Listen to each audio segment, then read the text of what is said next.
শিবরাত্রি মানেই অনেক আনন্দ, অনেক মজা, অনেক আবেগ। সারাদিন উপোস করা, মেহেন্দি পড়া, সাবু খাওয়া, রাত জেগে ফাংশন দেখা, এ এক অন্যরকম আনন্দ।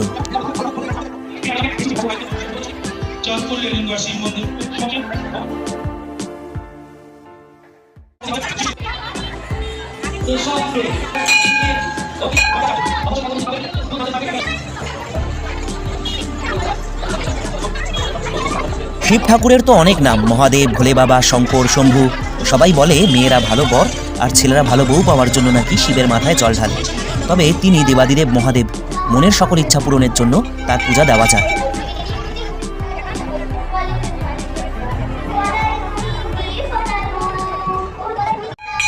অনেকক্ষণ লাইন দিয়ে দাঁড়িয়ে সারাদিন উপোস করে শিবের মাথায় জল ঢালা অনেক কষ্ট হয়, তবে এই কষ্টের মধ্যে একটা আনন্দ আছে।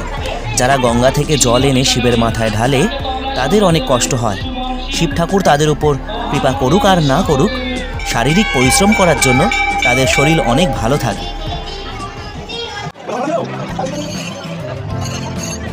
আমি একটা ভিডিওতে দেখেছিলাম শিবের মাথায় শুধু জল ঢালা হচ্ছে আর দুধটা একটা পাত্রে ঢালা হচ্ছে। সেই দুধে চাল দিয়ে পায়েস বানিয়ে ফুটপাতের না খেতে পাওয়া মানুষদের দেওয়া হচ্ছে, বাচ্চাদের দেওয়া হচ্ছে। ভিডিওটা আমার খুব ভালো লেগেছিল। ভগবানের জন্য ভক্তি ঠিক আছে, তবে ভস্যে ঘি ঢালা উচিত নয়।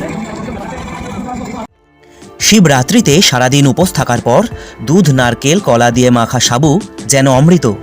সাবু তো আর প্রতিদিন খাওয়া হয় না। যারা সারাটা দিন পুরো উপোস থেকে এই সাবু খায় তারাই এর আসল স্বাদ বুঝবে, যেন অমৃত। যারা ভরা পেটে খায় তারা এর স্বাদ বুঝবে না।